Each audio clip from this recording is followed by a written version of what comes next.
అందరికీ నమస్కారం. నమస్కారం. సంస్కృతి సంపద యూట్యూబ్ ఛానల్ తరపున అందరికీ స్వాగతం. శ్రీమద్ భగవద్గీత ఆధ్యాత్మిక రహస్యాలు అనే శీర్షికలో శ్రీ త్రినాథ్ గారు ధారావాహిక ప్రసంగం చేస్తున్నారు. వారి ధారావాహిక ప్రసంగంలో ఈరోజు 662వ ప్రసంగం చేస్తున్నారు. శ్రీ త్రినాథ్ గారికి స్వాగతం. నమస్కారం అండి. ఓం శాంతి. శ్రీమద్ భగవద్గీత ఆధ్యాత్మిక రహస్యాలు ఈ యొక్క కార్యక్రమాన్ని తిలకిస్తున్నటువంటి సోదర సోదరిమణులందరికీ కూడా హార్దిక స్వాగతం, సుస్వాగతం, నమస్సుమాంజలి. ముందుగా ధార్మికము ఆధ్యాత్మికము మీ దృష్టికి ఒక ముఖ్యమైన ఒక భక్తి మార్గంలో చాలా ప్రాచుర్యం పొందినటువంటి ఒక శ్లోకాన్ని మీ ముందు ఉంచబోతున్నానండి. ఏమిటండి ఆ శ్లోకము? త్వమేవ మాతా చ పితా త్వమేవ, త్వమేవ బంధూ చ సఖా త్వమేవ, త్వమేవ విద్యా ద్రవిణం త్వమేవ, త్వమేవ సర్వం మమ దేవ దేవ.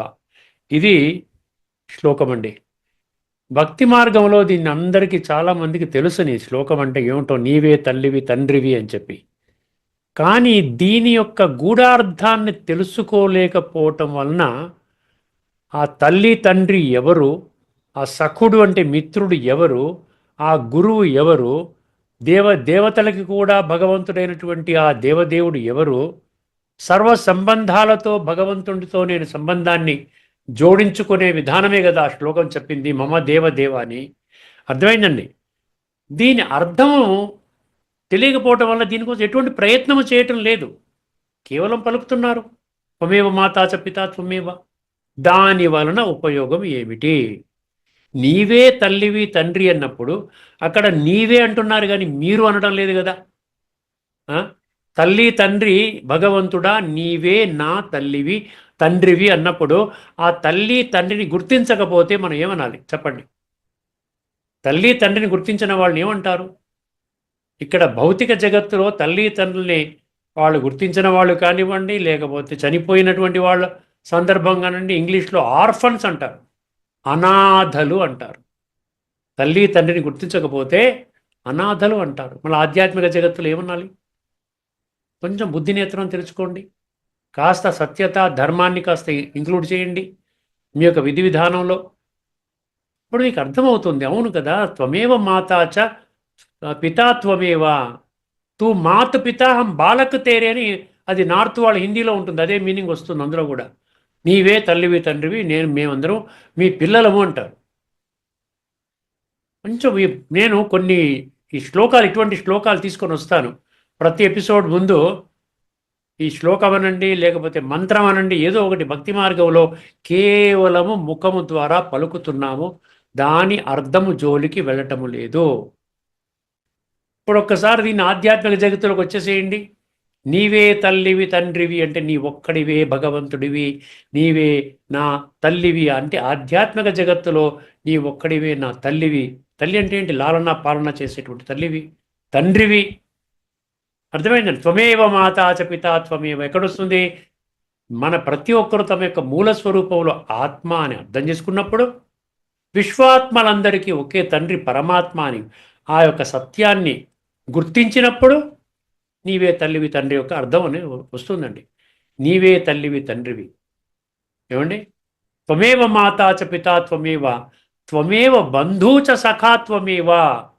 అక్కడ తల్లి తండ్రి అన్నప్పుడు ఎప్పుడైతే ఆధ్యాత్మిక జగత్తులో తల్లి తండ్రిని గుర్తిస్తామో, చాలా జాగ్రత్తగా వినండి. మామూలుగా భౌతికంగా మనకు తల్లి తండ్రి ఉన్నారు, కానీ వారు ఒక్క జన్మకి మాత్రమే వాళ్ళు ఏం చేసినా మన గురించి పాలన ఇస్తారండి. వారిచ్చే పాలన ఒక్క జన్మకి మాత్రమే.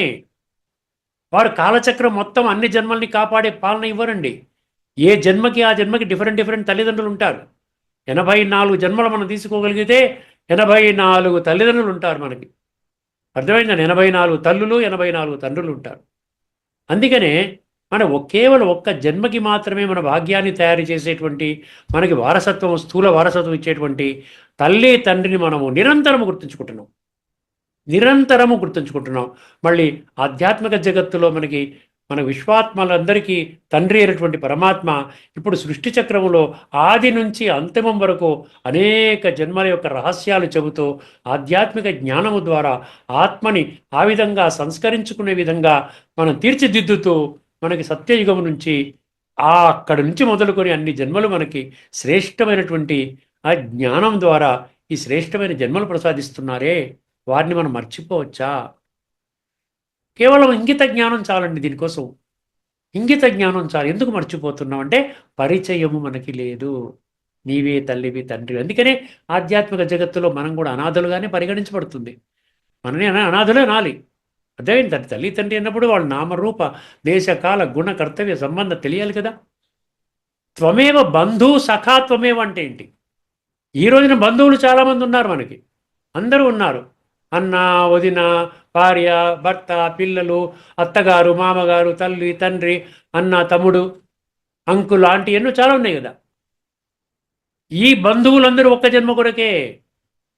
కానీ భగవంతుడా, నీవు విశ్వాత్మనందరికీ కూడా సత్యత్రేతగాలు పెడితే ప్రతి ఒక్కరు కూడా నా బంధువే. నీకంటే గొప్ప బంధువు ఉన్నాడా? అంత విధంగా తయారు చేస్తున్నావు.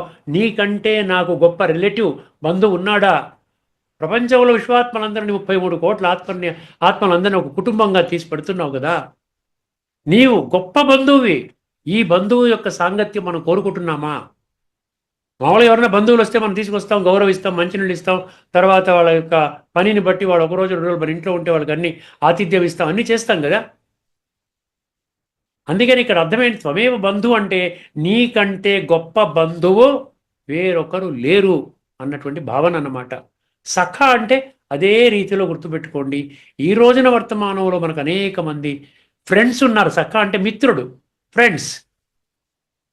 అర్థమైందండి.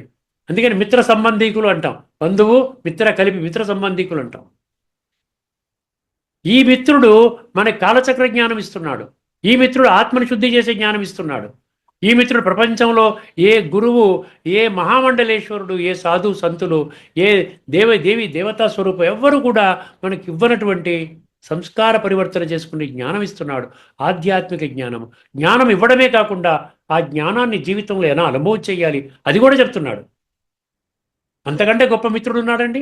అందుకనే త్వమేవ బంధు సఖాత్వమేవ, నీ ఒక్కడివే నాకు గొప్ప మిత్రుడు. నీవు దొరికేవంటే మిగతా మిత్రులందరితోనే మా మిత్రత్వం ఉంటాను, కానీ నిన్ను నేను గుర్తుంచుకుంటాను, నిన్ను నేను విస్మరించను, నిన్ను నేను స్మృతి చేస్తాను. బంధువుగా స్మృతి చేస్తాను, తల్లిగా చేస్తాను, తండ్రిగా చేస్తాను, మిత్రుడుగా చేస్తాను. త్వమేవ ద్రవ్యం. అదే సార్, త్వమేవ బంధు సఖా త్వమేవ, త్వమేవ విద్యా ద్రవ్యం త్వమేవ అన్నాడు. విద్య అంటే ఏంటి? విద్య అంటే అక్కడ రాజవిద్య అన్నాడు భగవద్గీతలో. విద్య అంటే ఆధ్యాత్మిక విద్య, అధ్యాత్మ విద్యా విజ్ఞానం అన్నాడు 10వ అధ్యాయంలోని 32వ శ్లోకంలో. అర్థమైందండి. ఆత్మవిద్య, పరమాత్మ విద్య, సృష్టి చక్రం విద్య, అదేవిధంగా కర్మ సిద్ధాంతం అదొక విద్య.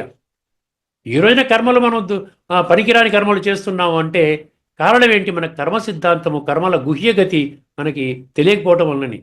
త్వమేవ విద్య అంటే ఈ రోజున విద్య లౌకికంలో యూనివర్సిటీస్ వాళ్ళు ఇచ్చే విద్య హయ్యెస్ట్ విద్య ఉందండి. కానీ ఆ విద్య మీ పొట్ట పోషణ చేసుకోవడానికి కేవలం ఒక్క జన్మకి మాత్రమే పనికొచ్చేటువంటి విద్యది. ఒక్కసారి దేహత్యాగం చేసామంటే ఆ విద్య పనికిరాదు. మళ్ళీ జన్మలో మళ్ళీ మనం నర్సరీ నుంచి, ఎల్కేజీ నుంచి, ప్రీ ఎల్కేజీ నుంచి మనం చదువుకోవాల్సిందే. అందుకనే నువ్వు ఇచ్చేటువంటి విద్య అంతకంటే గొప్ప విద్య ప్రపంచంలో ఏ యూనివర్సిటీ వాళ్ళు ఇవ్వరు. ఎవరు, ఏ వ్యక్తి కానీ, ఏ సాధు సంతులు కానీ, ఏ దేవత స్వరూపం కానీ ఇవ్వలేదు. అది గొప్ప విద్య. ద్రవిణం అన్నాడు. ద్రవిణం అంటే ద్రవ్యము. ద్రవ్యం అంటే డబ్బు, స్థూలమైన ధనము, బంగారము. అర్థమైన ఇవన్నీ కూడా స్థూలమైనటువంటి వస్తువులు. ఇవన్నీ ఏదైతే మనం ద్రవ్యం అనుకుంటున్నామో ఈ రోజున ఎన్నో లక్షల కోట్లు ఉన్నాయండి. కొంతమందికి ఉన్నాయి. వేల కొద్ది కోట్లు ఉన్నాయి. పెద్ద బంగళాల్లో ఉంటారు, పెద్ద పెద్ద హై అండ్ కార్లలో ఉంటాయి, హెలికాప్టర్లు, సొంత జెట్ విమానాలు. ఒక్కొక్కరికి ఎట్లా ఉంటే చూడండి. ఇప్పుడు అంబానీ గారిది 29 అంతస్తులు అంట, 10,000 కోట్లు అయిందండి ఖర్చు అది కట్టడానికి. అర్థమైందండి. ద్రవిణం అంటే ఇదంతా కూడా ద్రవ్యం కింద వస్తుంది. ఇప్పుడు భగవంతుని ఎందుకు భగవంతుడా నీవిచ్చేటువంటి జ్ఞానధనము, నీ యొక్క జ్ఞానధనము ఈ స్థూల ధనానికి ఎందుకు మనం దాన్ని మనం పోల్చలేమో. ఈ స్థూల ధనము ఎన్ని వేల లక్షల కోట్లైనా ఒక్క జన్మకి మాత్రమే పరిమితము. కానీ నీవిచ్చేటువంటి జ్ఞాన ధనం ఏదైతే ఉందో అది కాలచక్రంలోని అనేక జన్మలు నన్ను శ్రేష్టంగా తయారు చేస్తుంది. అందుకంటే త్వమేవ విద్య ద్రవిణం త్వమేవా. తర్వాత ఏమన్నాడు? ఇన్ని చెప్పిన తర్వాత త్వమేవ సర్వం మమ దేవదేవ. అందుకనే సర్వ సంబంధాలతో నేను నిన్ను ఆ విధంగా అనుభవం చేస్తాను. ఎందుకంటే నీతో సంబంధము శాశ్వతము, నీతో సంబంధము నా యొక్క జీవితాన్ని కాలచక్రములో అనేక జన్మలు నన్ను ఉన్నతమైనటువంటి శిఖరానికి తీసుకుని వెళతాయి. మిగతా అన్నీ కూడా స్థూలంగా పొందేటువంటి ఎంత ప్రాప్తులైనా కూడా ఆ భోగ భాగ్యాలైనప్పటికి కూడా ఒక్క జన్మకి మాత్రమే పరిమితము. అందుకనే మమ దేవదేవ అన్నాడంటే 33 కోట్ల దేవీ దేవతలకి కూడా నీవు దేవుడివి, నీవు భగవంతుడివి, నీకంటే గొప్ప భగవంతుడు ప్రపంచంలో లేడు. అర్థమైందండి? ఇది మనకు ఆధ్యాత్మిక జగత్తులో జ్ఞానం ద్వారానే అర్థమవుతుంది. స్థూల జగత్తులో మనం ఏమి అర్థం చేసుకోలేము.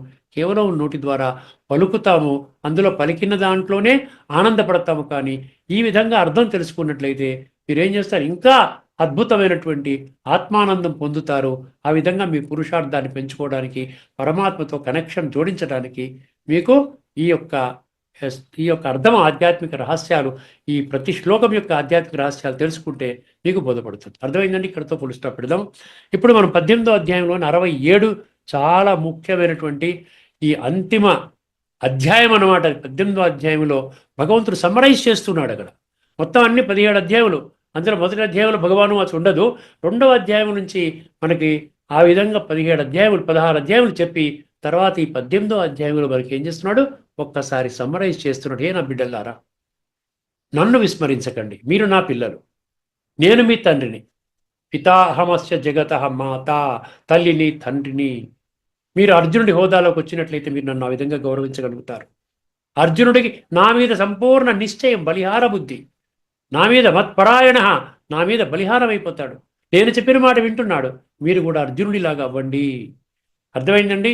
ఈ విధంగా దుర్యోధన, దుశ్శాసన ఈ విధంగా అవ్వకండి. ఇప్పుడు 4 రకాల వాళ్ళు ఏమవుతున్నారు? పరమాత్మని గుర్తించనంటున్నారు, తిరస్కరిస్తున్నారు. మాకు అవసరం లేదు మీ జ్ఞానము, మీ భగవంతుడు మాకు ఏది అవసరం లేదు, మీరు అన్నిటికీ విరుద్ధంగా చెప్తున్నారు, మీరు ఇక్కడ సరికొత్త జ్ఞానం చెప్తున్నారు, ప్రపంచంలో ఎవరు చెప్పని జ్ఞానం చెప్తున్నారు. ఖచ్చితంగా ప్రపంచంలో ఎవరు చెప్పని జ్ఞానమే చెప్తున్నారు. భగవంతుడు చెప్తున్నాడు, నేను చెప్పడం లేదు. భగవాను వాచ్. అర్థమైందండి? అందుకనే 1867 ఎంత ముఖ్యమైన మీరు ఆలోచించండి. ఇదం తే నా తపస్కాయ నా భక్తాయ కదాచన నచా శుశ్రూషవే వాచ్యం నచమాంయో అభ్యసూయతి.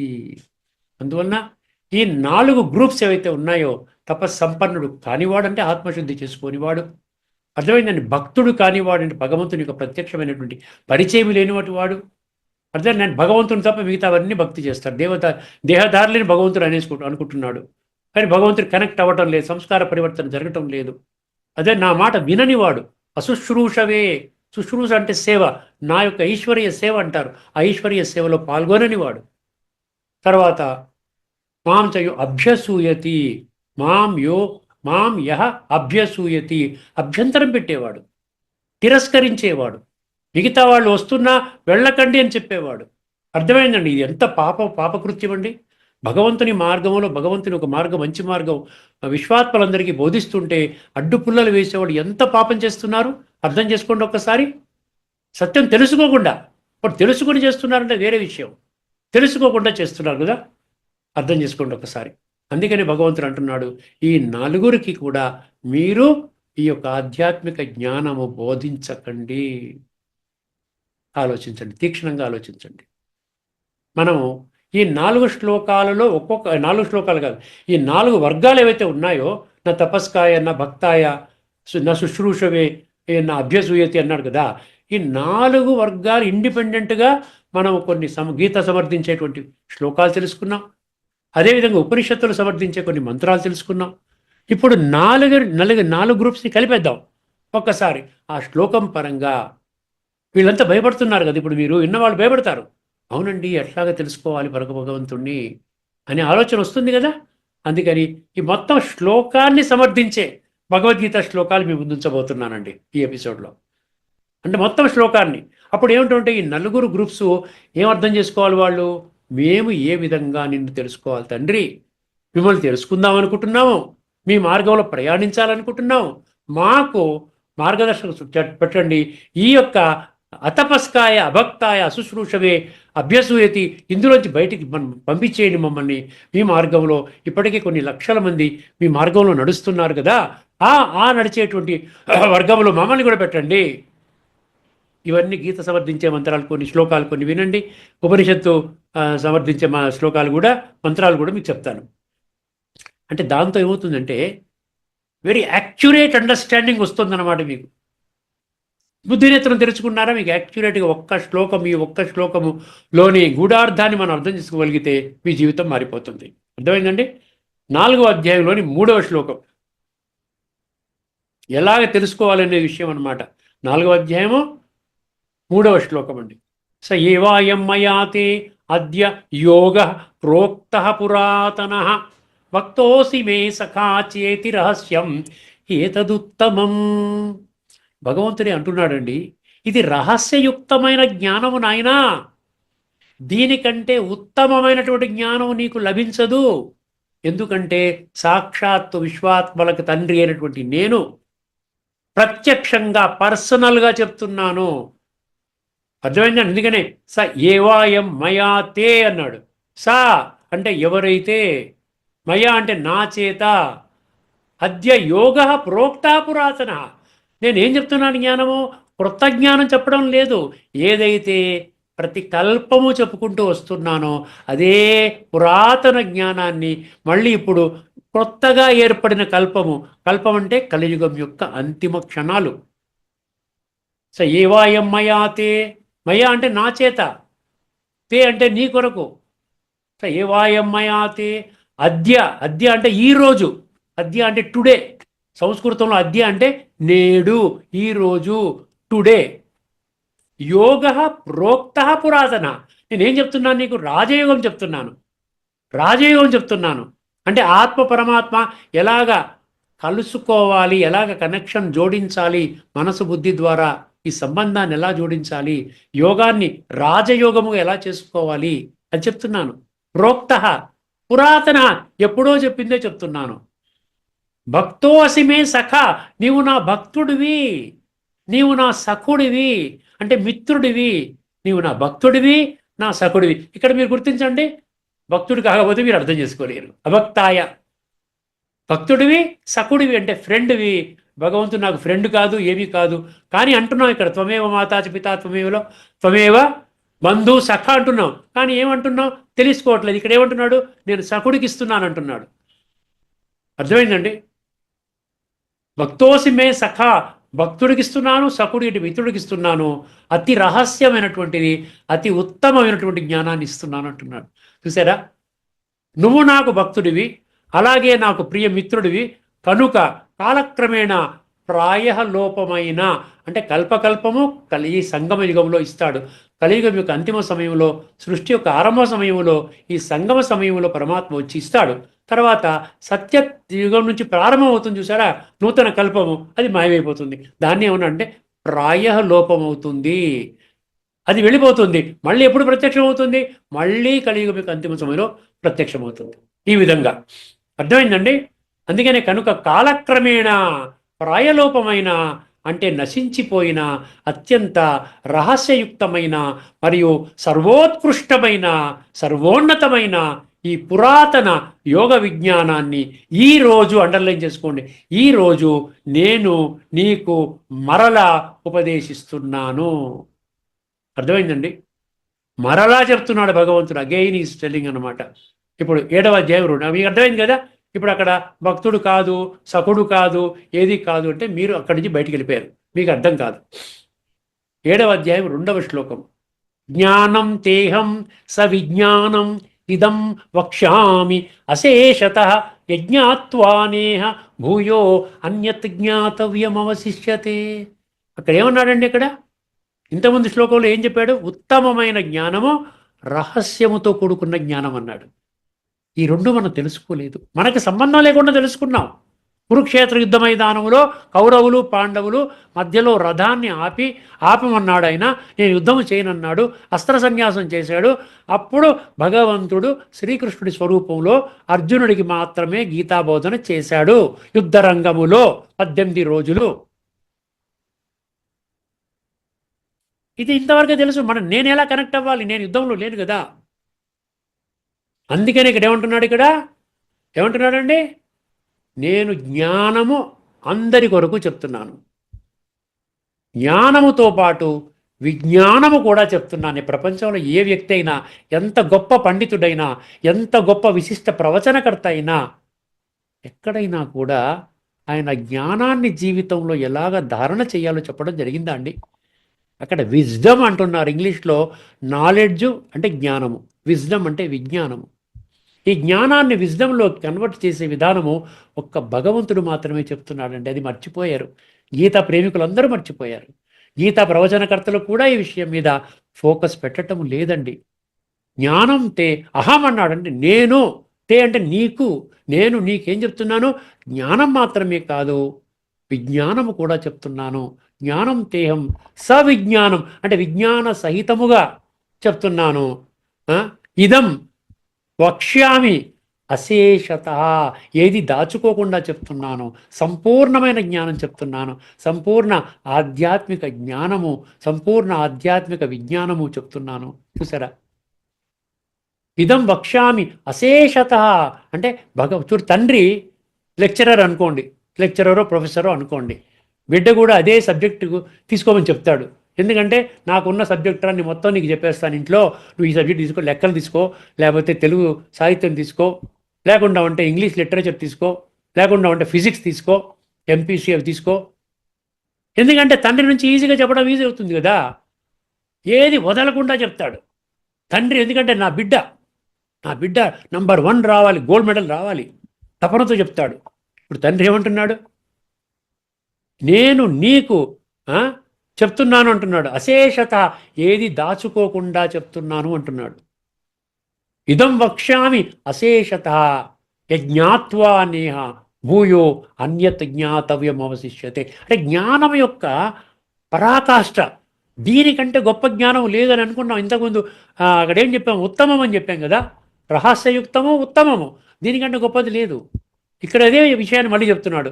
నేను జ్ఞానము చెప్తాను, విజ్ఞానం చెప్తాను, సంపూర్ణంగా చెప్తాను, ఏది వదలకుండా చెప్తాను. యజ్ఞాత్వా, ఈ విధంగా సంపూర్ణ జ్ఞానము విజ్ఞానము రెండూ తెలుసుకున్నట్లయితే, అండర్లైన్ చేసుకోండి, రెండూ తెలుసుకున్నట్లయితే నా ఇహ అన్యత్ జ్ఞాతవ్యం అవశిష్యతే. నా అన్నాడు కదా. ఈ ఇహ అంటే ఈ లోకములో ఇంకా ఇతరత్ర ఎటువంటి జ్ఞానము నీకు అవసరము లేదు, వెతకవలసిన అవసరము లేదు. భగవాన్ వాచ 7వ అధ్యాయంలోని 2వ శ్లోకం. ఎంత చక్కగా చెప్పాడండి. అయినా కూడా మన పట్టింపు లేదు. ఏమండి? నేను నీకు విజ్ఞాన సహితమైన అంటే అనుభవ సహితమైన ఈ పరమజ్ఞానాన్ని పూర్తిగా తెలియచేస్తున్నాను.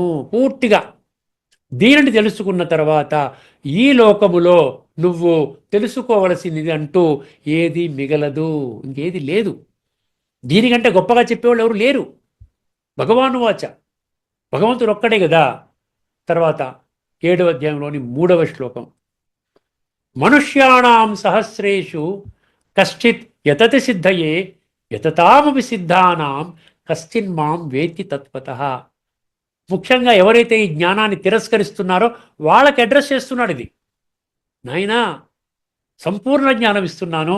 ఇప్పటిదాకా మనుషుల ద్వారా పొందేవు, దేహదారుల ద్వారా పొందేవు, ఇప్పుడు నన్ను తిరస్కరించవద్దు. ఏం చెప్తున్నాడు? నేను ఎటువంటి జ్ఞానం ఇస్తున్నానంటే స్వర్గములో నీవు అడుగుపెట్టే విధంగా జ్ఞానం ఇస్తున్నాను.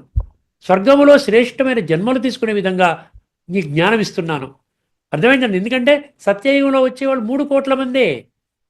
ఆ 3 కోట్లలో నిన్ను పెడతాను నేను. నా చెప్పిన మాట విను. తర్వాత త్రేతాలో 30 కోట్లు, మొత్తం 33 కోట్లు. అందుకని శాస్త్రాల్లో కూడా 33 కోట్ల దేవీ దేవతలు ఉండేవారంట ఈ పుడమి మీద. అందుకని వాళ్ళ యొక్క విగ్రహాలే మనకి ద్వాపర యుగం నుంచి వస్తున్నాయి. వాళ్ళనే మనం పూజ చేస్తున్నాం. అర్థమైందండి?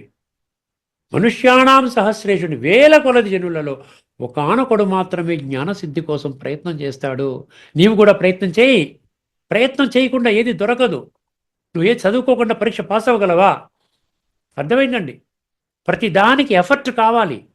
ఉద్యోగం రావాలి, ఎంట్రన్స్ పరీక్ష రాయాలి అంటే ఎంత చదువుకుంటారండి పిల్లలు?